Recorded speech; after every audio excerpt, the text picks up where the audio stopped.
Hello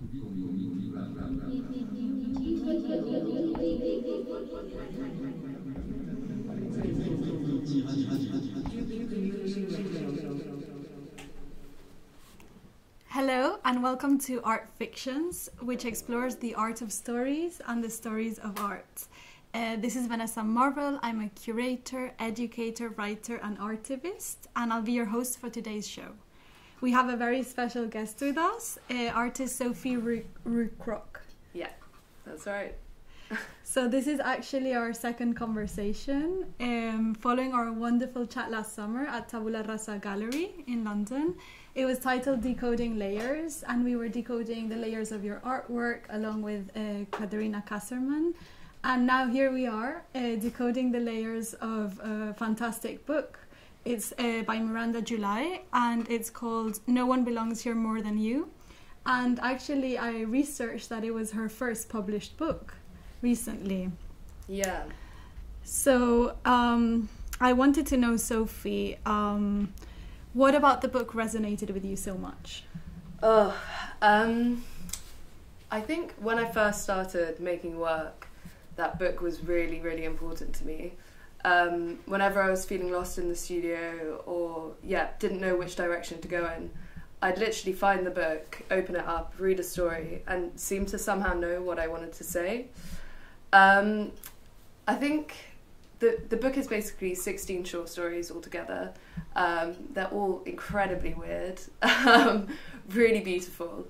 And that's the thing, she kind of straddles this space between like incredibly beautiful realizations about humanity with this kind of strange, very New York sense of humour. I don't think she's from New York, but that's how it feels to me. And so she kind of manages to simultaneously kind of pan across so many different emotions. She's got like beauty, sadness, weirdness, humour. She often goes really into like taboo subjects, so there's this slightly unsettling feeling to so many of the stories as well. So for me it's I think that she does that so incredibly, and that's kind of always what I wanted to do in my work. I kind of wanted to be able to simultaneously talk to so many different emotions and aspects of what it was to be human. I can just picture you in your studio, lost and wandering around, just trying to find this book, Miranda on the Save. But I think it was like one of the most difficult parts of like digging into this book was actually introducing the author, Miranda July. It's like so difficult to define her. I mean, she's an artist, she's a filmmaker.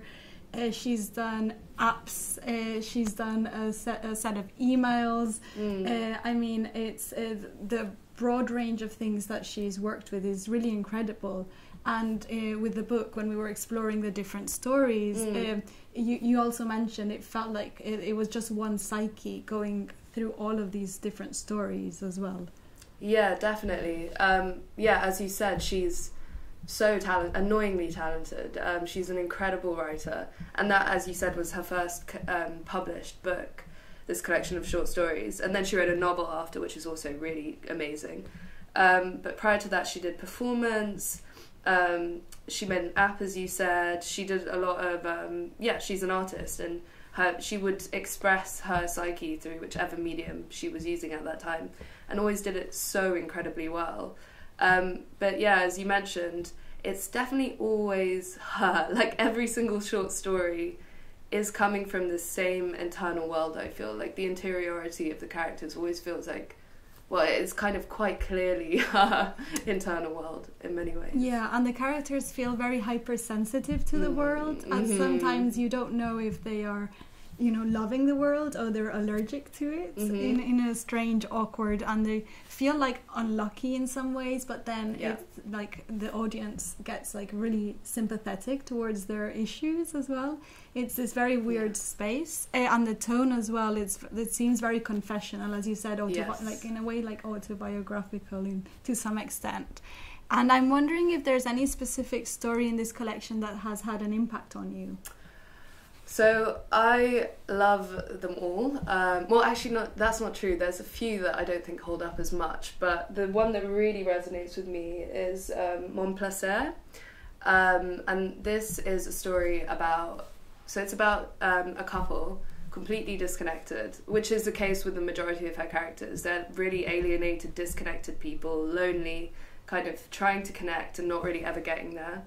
And this couple in particular, so they are, I think, well, they describe themselves as being like a meaningful couple. They want meaningful things in life. They don't believe in meaningless things like, you know, Easter cards or whatever. She mentions like holiday cards.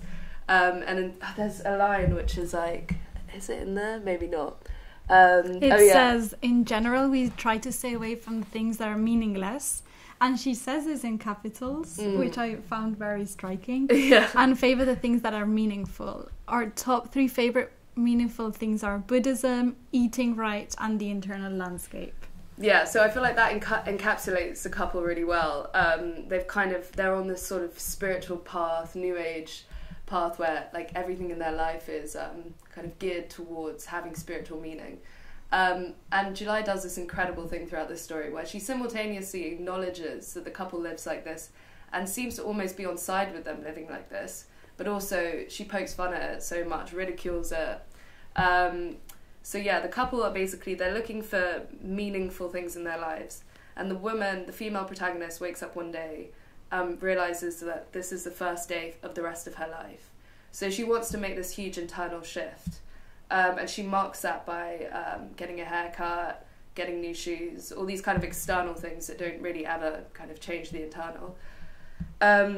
And as she kind of like grapples with the fact that her and her husband or partner are increasingly disconnected, she decides that in order to save themselves, what they need to do is become extras on a movie set. So she kind of gets this number and she's calling it up, and eventually they go into this movie set, role-playing as extras, and this whole incredible scene plays out where like they're completely disconnected, and then they start becoming extras, and they're sat there conversing in silence, and they're like laughing and joking, and they're understanding each other's silent communication.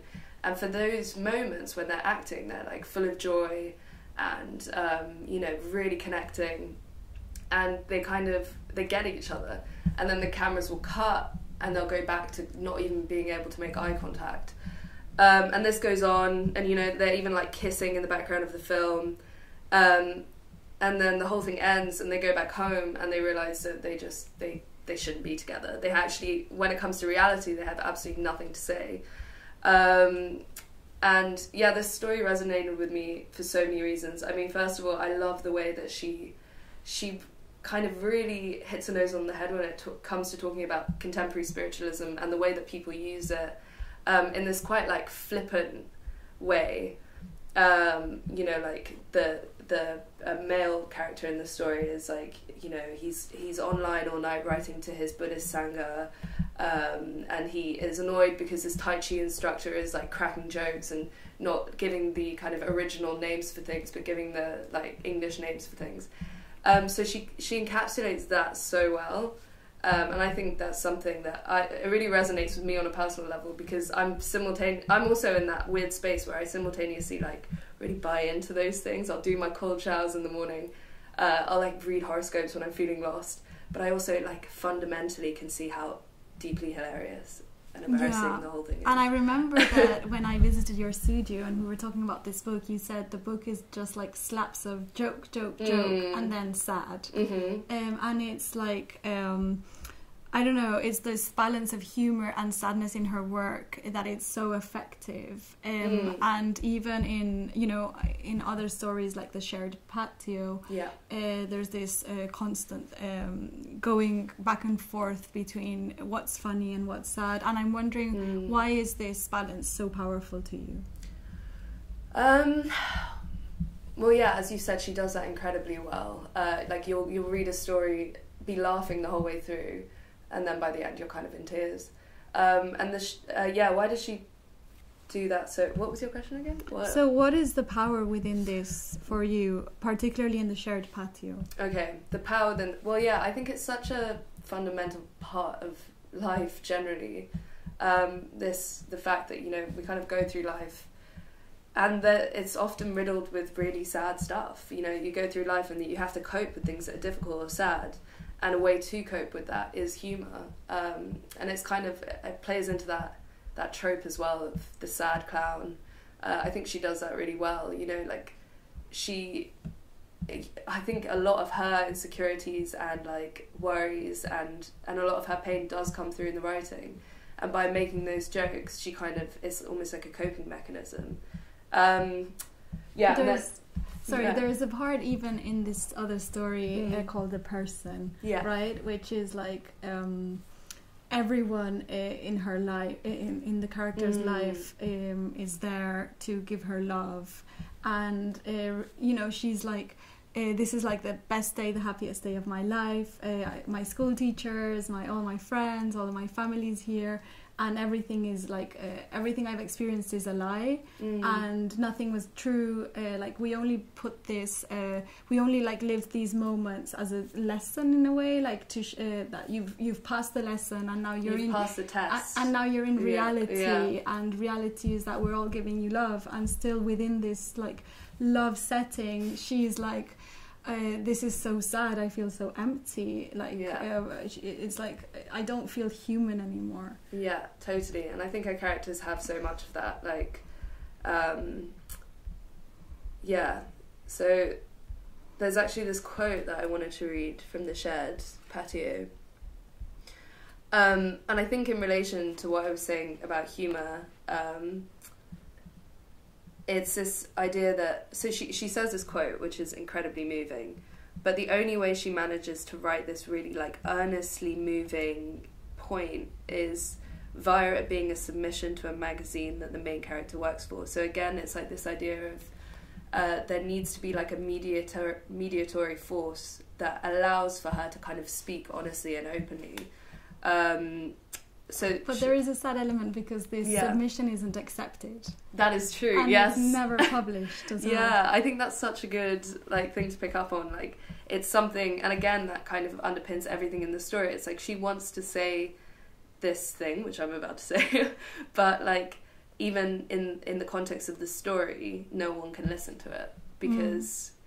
You know, it's never published and no one hears what that character is trying to say. And she also mentions how like the only true voice you can have is when you're authorless, when your name isn't out there, which I found very interesting as a, you know, herself as a writer writing this book as well.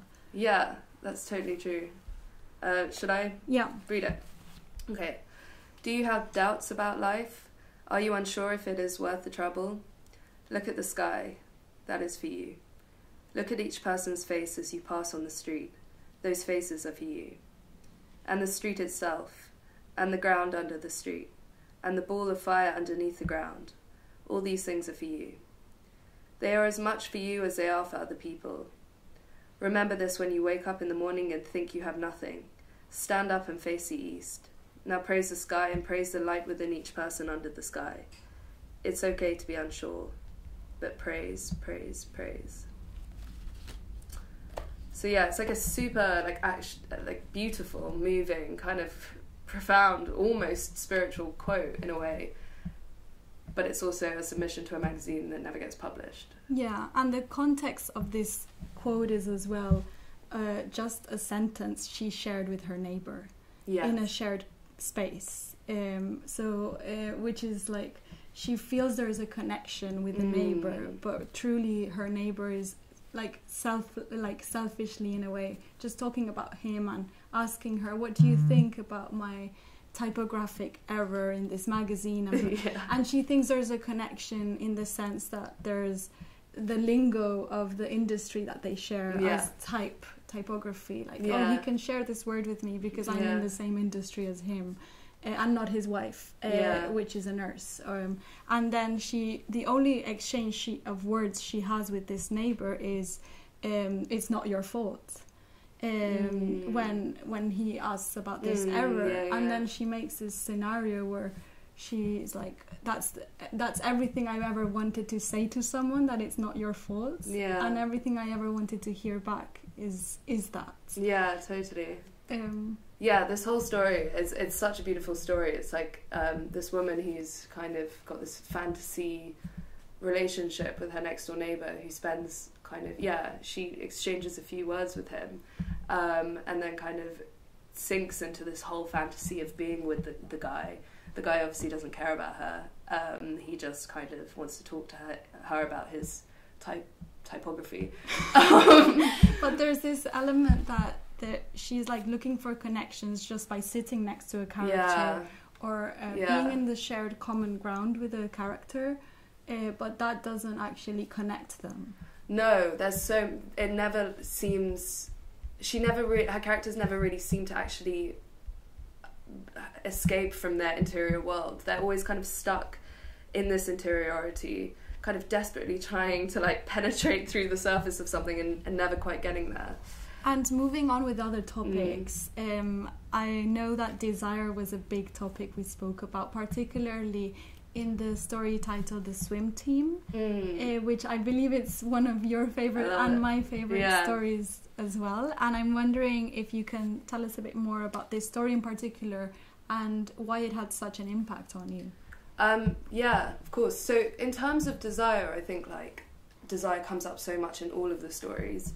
You know, there's always this gap between what the character like wants and what the character has. And I think that's just a kind of like fundamental part of life generally. I think it like fuels everything. But in the Swim Team in particular, so the story, to kind of give a very quick summary, it's a story that's sandwiched between two bookends, which are the protagonist talking to an ex-boyfriend. The beginning starts by saying, "This is a story I never told you when we were together." And then she essentially explains that the reason is because she didn't want to let that person down. She knew that like the imagined story that her ex had was so much more interesting than what had actually happened. And then she goes into the story of what had actually happened, which was, so at some point in her life she'd gone to a small town where nothing happened for a whole year. And that's a quote she says. The most interesting thing that happened was that nothing happened. Yeah, and she spends a year there. And she starts to realise that these local people who are kind of quite a bit older than her, they've never been swimming, and they're really impressed that she used to be like on a swim team. So she starts to offer them swimming lessons. But the problem is there's no swimming pool. So what she does is she gives them swimming lessons on the floor of the apartment, and there are like buckets of water placed in front of each of the swimmers, and she puts salt in them as well, because she's like, well, if they're going to sniff water, they may as well sniff salt water because it's supposed to be good for you. Because these are very elderly people as well. Yeah, and then like there are these incredible scenes described where she kind of, the imagery of these like elderly people thrashing on the floor of an apartment and trying to swim without actually any water around them. And that is essentially what the story is. I think you picked up on the fact that she dissects her life into the days when she would wake up when there is a swim practice, and the days when she would wake up and there's no swim practice. But she said her whole life was just thinking about the swimming, like that gave her meaning in her life. And I feel like so much in what drives our lives individually as well. When you're very excited about something, you constantly think about it. Totally. You're expecting for it to happen continually. Yeah, completely. And that's kind of how it links into this idea of desire as well. It's like, I think, like on a very, like, if you're reading it very, like, I don't know, on a very literal level, the desire for these people to become swimmers is obviously prevalent. But then it's also that kind of desire for all the characters to kind of belong to this group where they're kind of finding community amongst each other.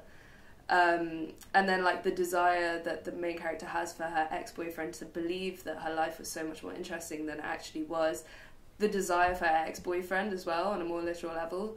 So at the end of the story, after the swimming is over, she kind of, I guess, comes back to the present day where she's in the supermarket and she's run into her ex-boyfriend who's with his new partner.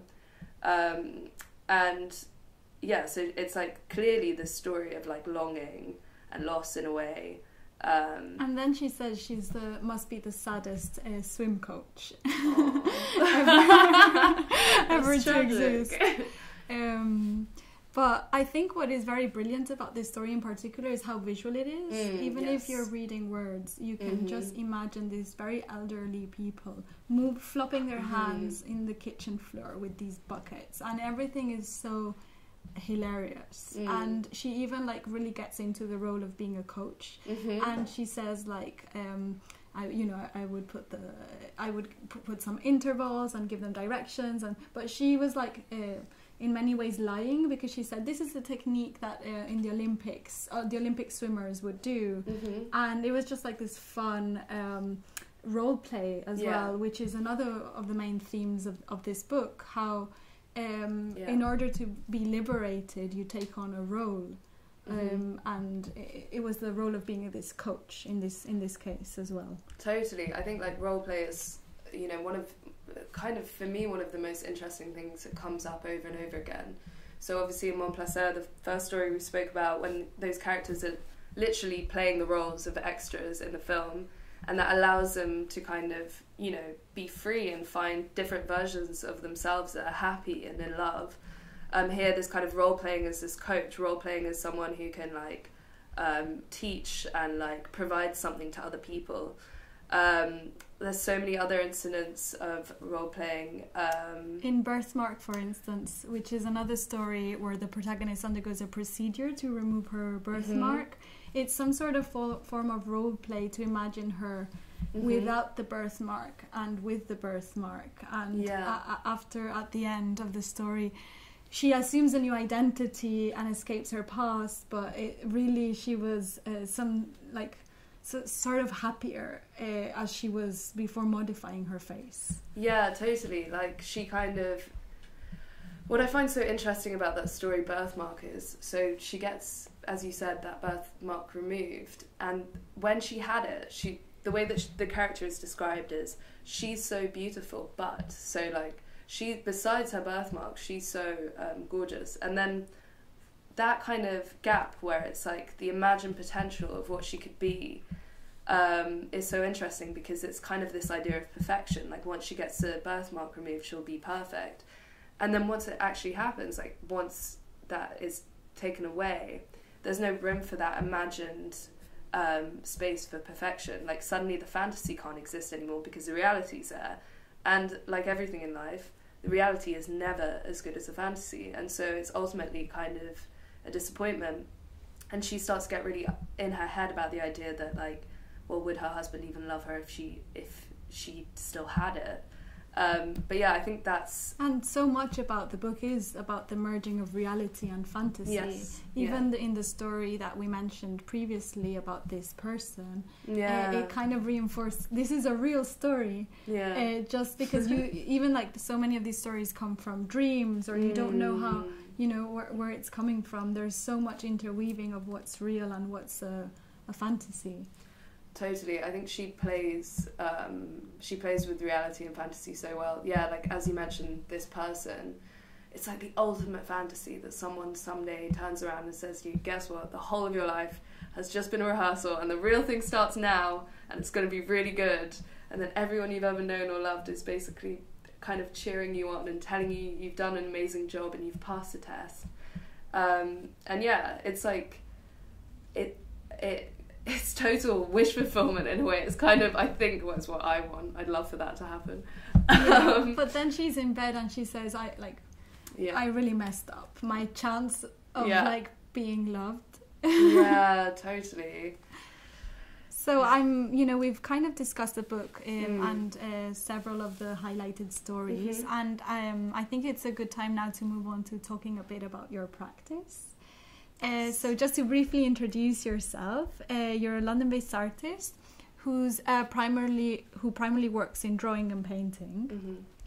Your work explores ideas around the psyche, interiority versus exteriority, the spiritual versus the everyday, which I feel have been topics we've definitely spoken about, archetypal imagery and the body.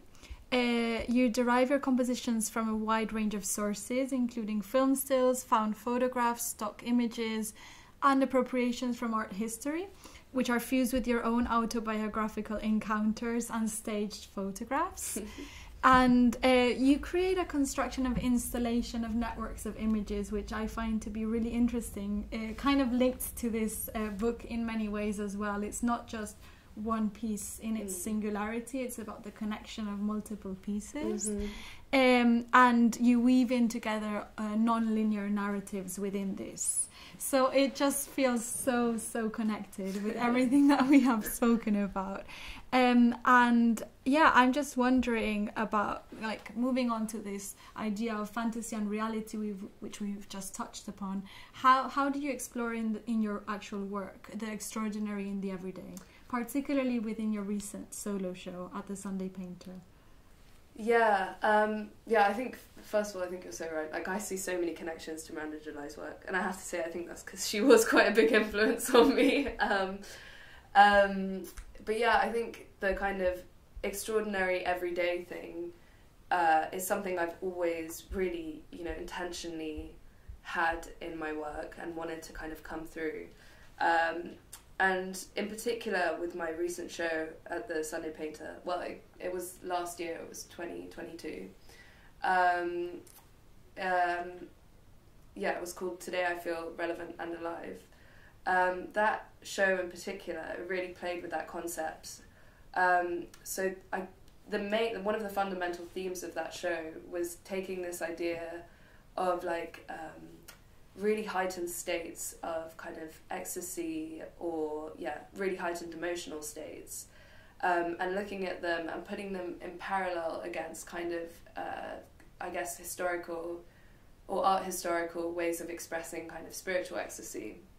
So in particular, I was looking a lot at Bernini, and in particular Bernini's Ecstasy of Saint Teresa, which is a sculpture he has of Saint Teresa basically so there's a little Cubitt on top of her penetrating her with an arrow, and she's literally looks in the throes of pleasure, like she fully looks like she's having an orgasm, to be honest.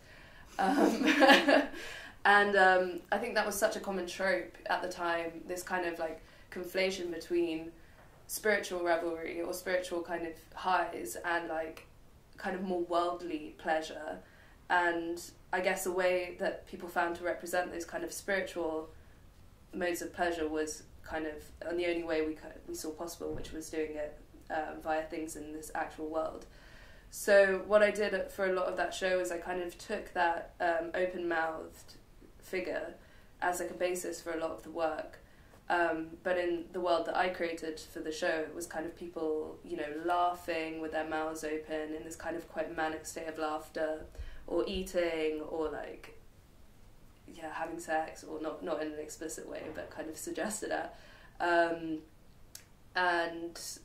Or like in dancing in a party, and kind of by drawing parallels between those art historical ways of expressing kind of spiritual ecstasy and contemporary forms of ecstasy, I suppose, I was basically trying to kind of put those two ways of enjoying on a parallel.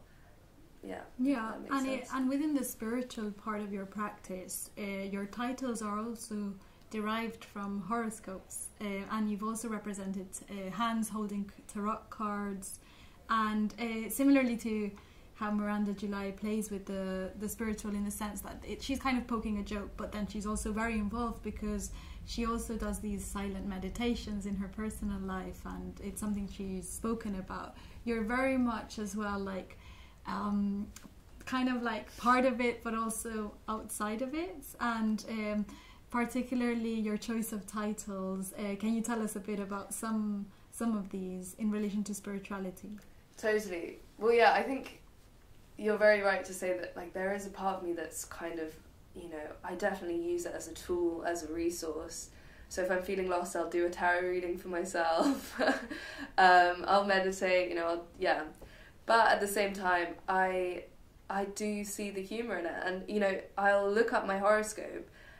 In one kind of thought, I'll be like, yes, I this is telling me everything I need to know, and then I'll simultaneously think, okay, I don't actually believe in this at all. But so I think a lot of the time, what I do when I'm titling things, some of the time is I'll look up a horoscope reading and I'll literally lift lines from those horoscope readings and use them as titles. So I think even today I Feel Relevant and Alive came from a horoscope that I read. Working on my internal landscape, that came from like a manifestation quote that I read or something like that. There's a work that I have which is, it's called Psyche and Eros at the Beach, and then brackets, you should feel a building sense of purpose and pleasure. And that part in brackets is also from a horoscope reading. And I quite like to do that because I feel like a lot of my work can have this quite like sad undertone in a way. Like it's not particularly light. And I think, at least for me, it's like a little bit of a breath of fresh air to kind of inject this slight humour into the work by, like, it might just be a joke that I have with myself, to be honest, because I don't know how much other people will realise it. But when I know that I've named a piece after a kind of, you know, a horoscope reading, or a horoscope prediction, that kind of, yeah, I guess it does what July does in a way, where it kind of allows a work to simultaneously be kind of like beautiful, sad and funny. And there's so much in her book that she looks for signs, particularly in one that's called Majesty, where this character falls in love with Prince William. And then she's looking for signs that tell her, like, this is okay, you can fantasize about this. Like, she hears a song playing in the car and she's like, oh, this song is about love. It reinforces my message that I should keep on with this fantasy. Totally. And then she's like, when she Googles something, it says you should follow your intuition or something, and then she's like, okay, this is another sign, I should do this. So I feel like so much of your title choices is like, I don't know, like following this strategy. There's one piece in particular that's called Positive Mental Attitude. Oh yeah. Which I love because it's these group of four girls laughing. Yeah. And like seeing it externally, there's like something very like strange in the laugh. They could feel like they're shouting in some way.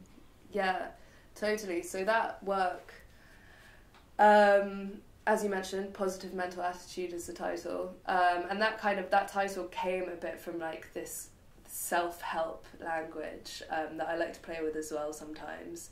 And the original composition was inspired by the Singing Angels in the Ghent altarpiece, which is by Van Eyck. It's like an absolutely incredible masterpiece. I saw it recently actually when I was in Ghent. I think it was being restored for a long period of time. And now you can go see it, although it's like annoyingly behind like so much glass, so you can never get that close. But yeah, so the initial composition idea was taken from these Singing Angels, and then I staged a photograph of some of my closest friends doing this quite manic laughter. So I think what you're seeing is like them actually really not laughing, because it's just me basically trying to force my friends to laugh for this reference image I'm trying to get. But yeah, again, so I think with that image, it's like the dual nature of having the kind of initial thinking behind the composition as being the Ghent altarpiece, and then it being like this stage image of my friends. Forced laughing. It kind of like puts these, like, it draws these kind of strange connections between these two really disparate things, or seemingly disparate things. And I think by doing that, like by putting those things on parallel and together, I kind of hope to place them on like an even playing field, and basically it's like you're lightening the weight. And I know you did that with another piece at Marlborough that was in relation to Francis Bacon as well. Yes. A very heavy piece, which you also use the strategy of lightening it in some way. Yeah, so those works, it was 3 pieces, and I titled them after the different types of fun. So there was, I don't know if you've ever heard of this concept of fun, but so there's type 1 fun, which is something which is fun now, and fun now, and also fun later. Like this. Or, you know, like eating a cake or something, I suppose. And then there's type 2 fun, which is not fun now, fun later. So that's something like, I guess, a hike, or, you know, something that's kind of like tough in the moment, but you look back and you're proud. And then type 3 fun which is not fun now, not fun later. Which, I mean, I was trying to Google what that could possibly be, and I think someone's suggestion was like, oh, accidentally hooking up with your ex, or like, you know, you think it might be good before you do it, but a wrong decision. It's a wrong decision. You're not really enjoying it at the time. When you look back on it, you kind of regret it. So there were 3 images that I'd made looking at Bacon's work, and it was very oriented around like the mouth and teeth, which is very Bacon, and like also this kind of sense of anguish. So I think by having those titles and kind of it, for me, it also, like, I like to have titles that scramble the meaning of my work. I think like Magritte is the ultimate reference for this. Sometimes I feel like truly when I'm looking at his work, it's just simply random how he titles his work, because it does feel like that at times. But this comical aspect within your choice of titles, I feel like there's also another comical aspect sometimes in the imagery. Like, it doesn't always come in the titles, and sometimes it's from your actual references images, because the works that we've spoken about, the reference images are from art history, right, with this Bacon piece or the Van Eyck piece, but then you also sometimes use reference images from stock images, which are these very generic images, and there's some sort of like comedy within, like, sort of positioning that within the art sphere in a way. Yeah, totally. Like, I don't think many people who look at my work on first glance would see much of that kind of humour in it, to be honest. But again, it's kind of like a joke I'm having with myself, where if I have like an idea for an image, often, you know, my ideas will come before I have the reference image. So I'll have sometimes they even come when I'm napping and I have a dream, and I'll suddenly get this idea for a composition. And in order to kind of like actually get that down, I'll look at stock images as reference, and I kind of get this weird pleasure out of that, because to me it's funny to like take something so soulless and elevate it to this kind of higher plane. And you elevate it as well through your use of colour as well. Yeah, totally. Like, I looked a lot at icon paintings, and I've looked a lot at religious art, and I think a lot of my work is really inspired by that. And so when I that my work has the palette of these icons and this kind of like underpinning of like religiosity, and then when there's like a stock image as a reference, I like that kind of that lack of hierarchy when it comes to choosing where the image comes from. It's kind of ultimately like saying, okay, all these images are the same. It is kind of a human construct where we put the importance, like where like we decide this has more value, and so it's kind of basically trying to present that idea. And then there are other devices that you use, similarly to Miranda, in the sense that she explores in the book the interior self and the exterior self, and you particularly like explore this theme within masks, tears. Yeah. And can you tell us more about the specific devices you use to explore this theme? Totally. I think that split between the interior world and the exterior world is like something so fundamental in my work. And I use symbols a lot. It's quite hard to communicate that on a visual level, so I use symbols a lot to kind of talk to that. And so the go-tos for me are masks, clouds, and tears. So in the case of masks, I think on a very literal level, it's like this device that we use that kind of will buffer the individual against the world. And by putting on a mask, you can become anything. And it also allows sometimes it allows you to express your interiority more. Like in the case of Miranda July's characters, for example, role playing, right? Role playing, exactly. And there's one of the stories where the character puts on a wig and she's able to like love her girlfriend, or like feels really, I don't know, like confident in front of her ex-girlfriend again because she's got this wig on. So the mask is like this mediator between the interior and the exterior world, and can allow, for different types of expression to come through. And then there are clouds, which I think are like historically have always been a symbol of this kind of shifting internal landscape, yet obviously they exist there in the outer world. And I love clouds for so many reasons as well. I mean, like, on a very aesthetic level, I just think they look good.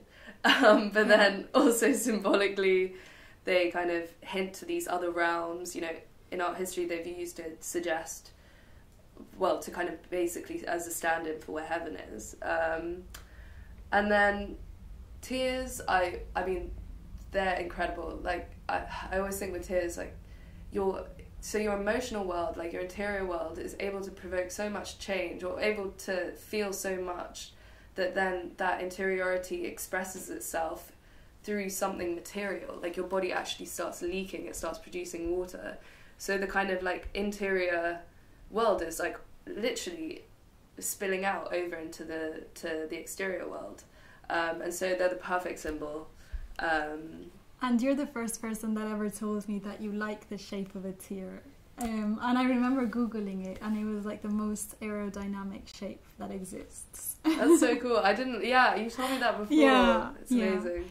And kind of like, you know, talking about these clouds, in the book it's also a device that Miranda uses. I know there's a scene where one of the characters goes to therapy, and they're talking about like looking at the clouds just to like have that feeling. There's certain moments in the book that point out to like moments of looking at the clouds, which I feel express so much of the interior landscape of the characters. Completely. And this is like a very, very nice kind of like, you know what's coming with the clouds transition. I can't remember. Because I know that you are currently reading a book in relation to clouds, which I think is hilarious. Yeah, it's actually a book. I have to shout out my friend Divya Charlo, who is also one of like my most frequent models. But she gave me this book, Cloud Spotting, because she empathised with my obsession with clouds.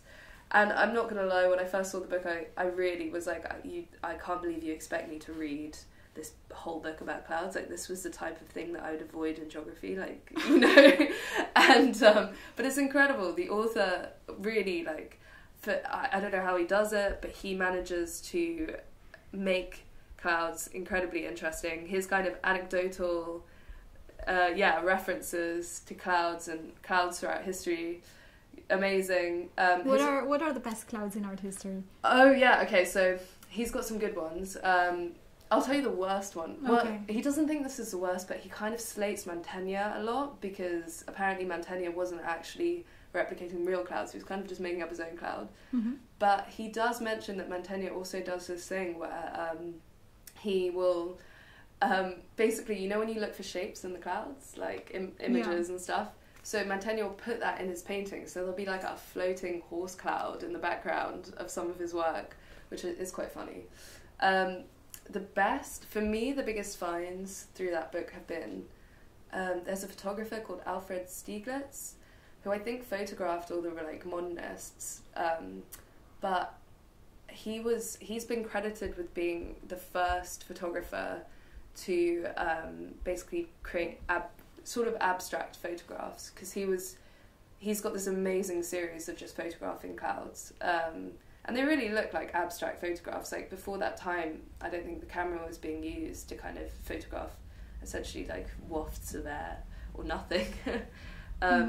Is this one of your main inspirations for an upcoming show that you have in Mallorca in Spain? Oh yes, it is. Yeah, so I guess I should kind of shout out the details, but so I'm doing an upcoming group show at Tube Gallery in Mallorca. It's the inaugural show, and it's called Stilled Images, and it's about this idea of like artists moving between the moving and the still images, and how moving image and still image kind of like, I guess, it influence each other. So I'm kind of, for this show, the plan, I haven't made the work yet, but it's in the making, but the plan is to do a triptych of clouds, and each kind of like image of clouds will be taken from a different film, which is to do with escape. So I think I've settled on The Truman Show, Interstellar, and Thelma and Louise. And which again, are films which have certain lightness to them. Yeah, as well. definitely. I feel like they're kind of, they're entertainment in a way, those films. And I kind of wanted to have that again, that simultaneous like high and low. Like the works themselves will be, beautiful images of clouds, and to have the kind of like background reference being something which is, I guess, something a little bit more lowbrow in a way, or not lowbrow, but it kind of again scrambles the viewer's expectations of. Yeah. And then moving on with this idea of the triptych, which you will explore in this show in Spain. I know that you're also doing another show that relates to the idea of the triptych here in London. Yeah, so I'm doing... not the triptych, three parts. Yeah. Again, it's... Yeah. So this show will open at Huxley Parlour on the 27th of April, and it's called In 3 Acts.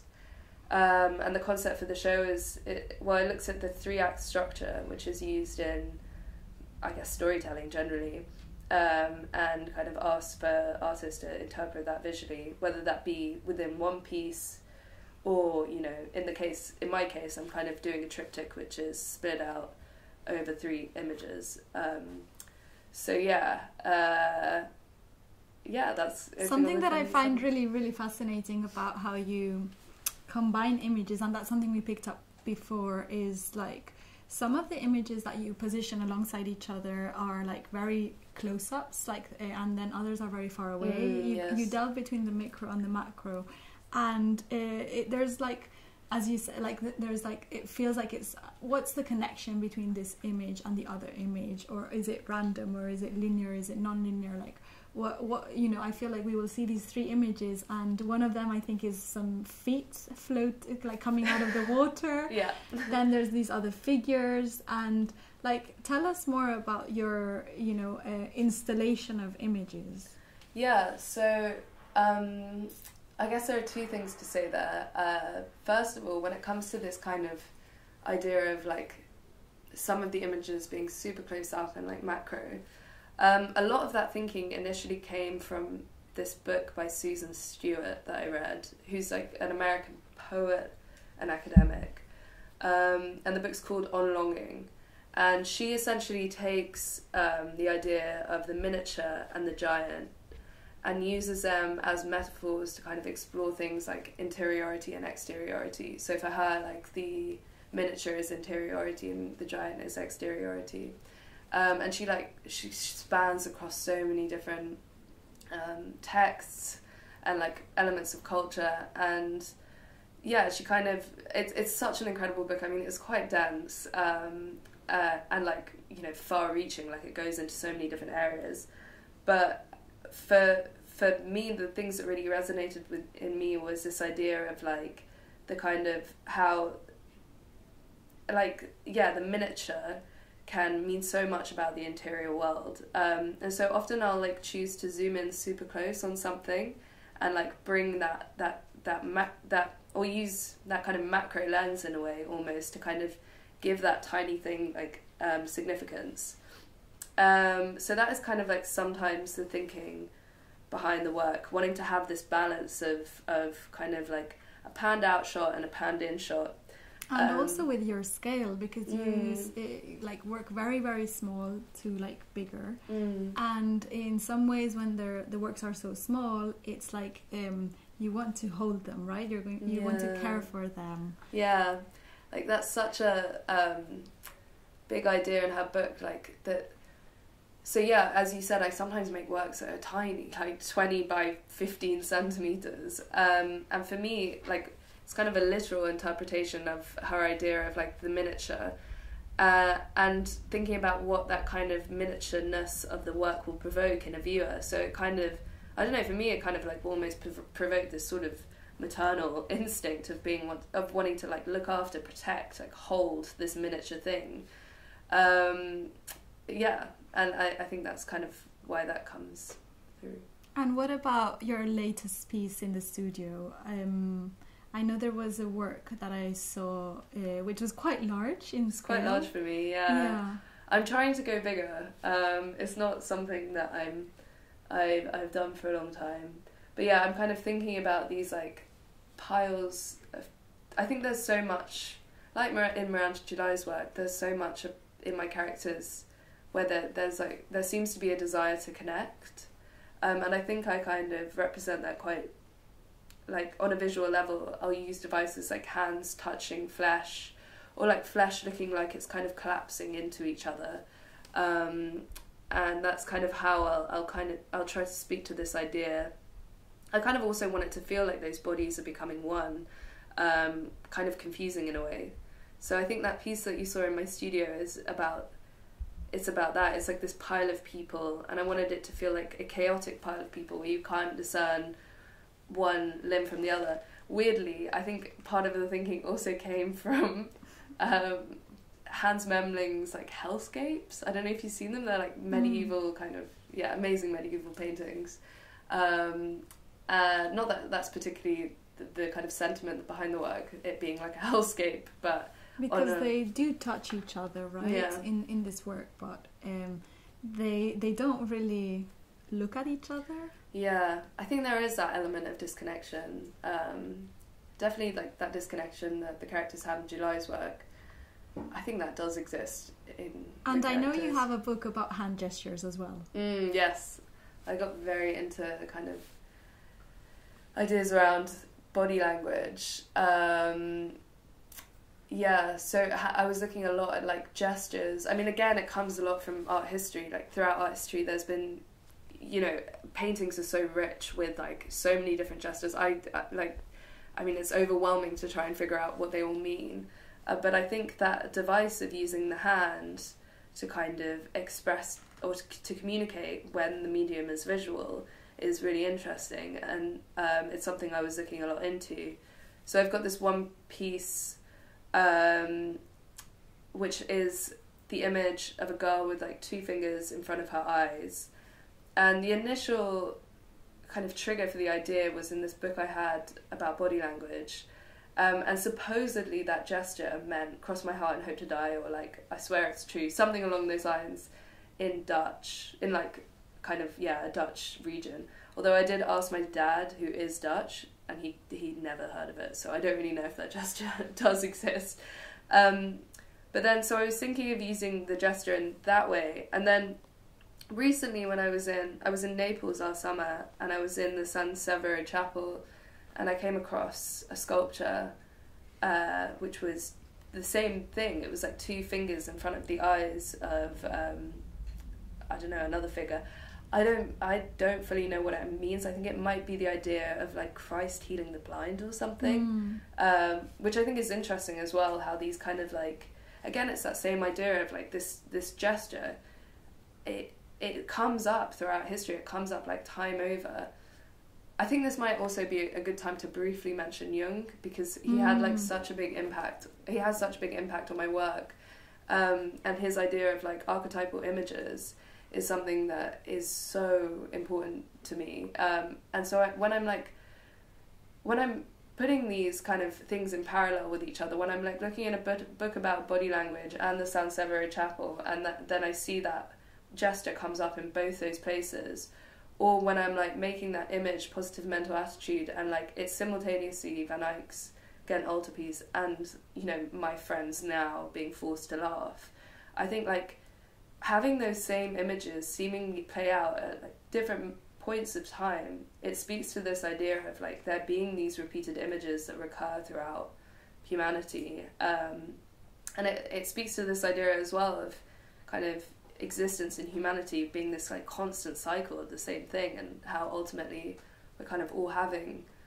the same experience that we've always had. I mean, it's like obviously hyper real at this point with the kind of levels of tech that we've got and stuff, but I guess in a similar way how Miranda uses like the tactility of the body and like for instance in these figures swimming and flopping their arms to like describe something that she can't say with words, so you have to visually imagine it.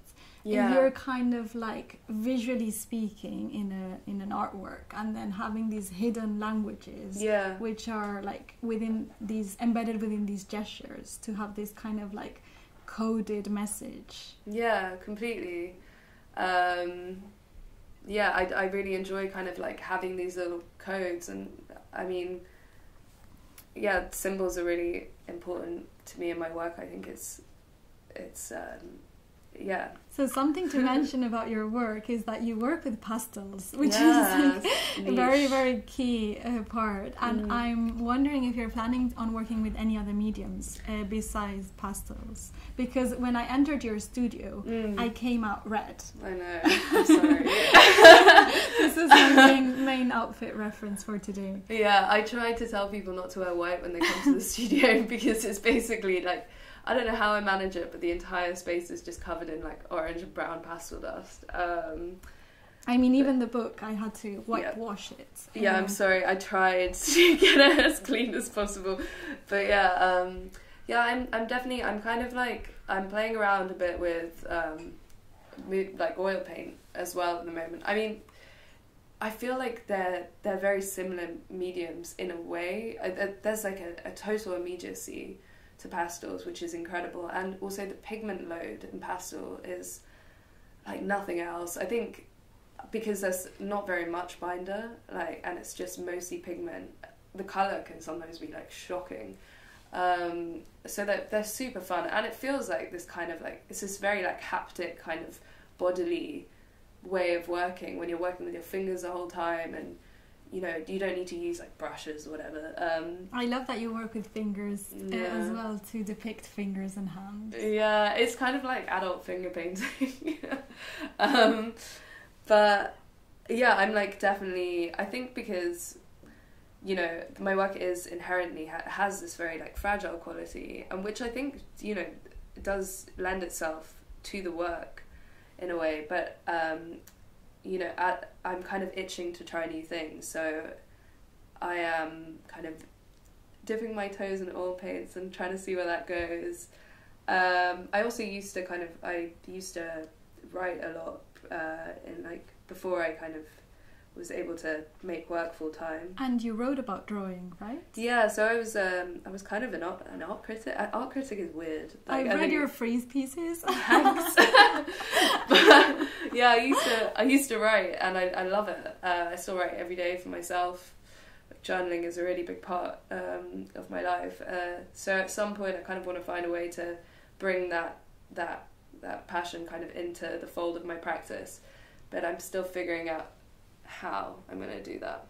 Well, Sophie, it's been an absolute pleasure speaking with you today. Thank you. And learning more about No One Belongs Here More Than You.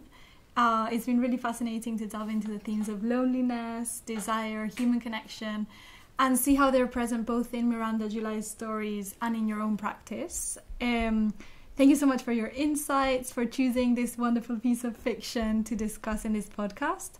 I also wanted to thank Cubitt community radio listeners, and thank you, Sophie RUIGROK, for being on Art Fictions. If you want to get in touch, please email artfictionspodcast@gmail.com. You can hear this Art Fictions episode in edited podcast from the 12th of April on Spotify, Apple, Audible, and any other major podcast platforms. Once again, thank you so much for listening, and thank you to Andy Amersha's brilliant Cubitt Community Radio for making this recording possible. Have a great week. Thanks, Vanessa.